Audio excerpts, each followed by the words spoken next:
అంకెలను వ్రాయటం చదవటం నేర్పించారు. కుడికలు తీసివేతలు నేర్పించారు.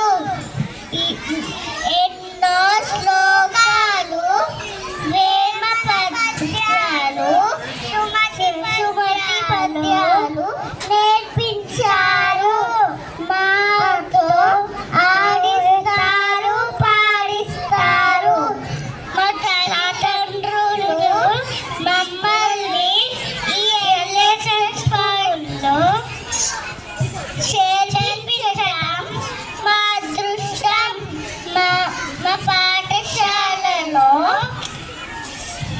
శ్రీమతి కీర్తి టీచర్, శ్రీమతి శ్రీదేవి టీచర్, శ్రీమతి శ్రీలక్ష్మి టీచర్, శ్రీమతి నందిని టీచర్, శ్రీమతి శివకుమారి టీచర్, కుమారి రంజిత టీచర్, శ్రీమతి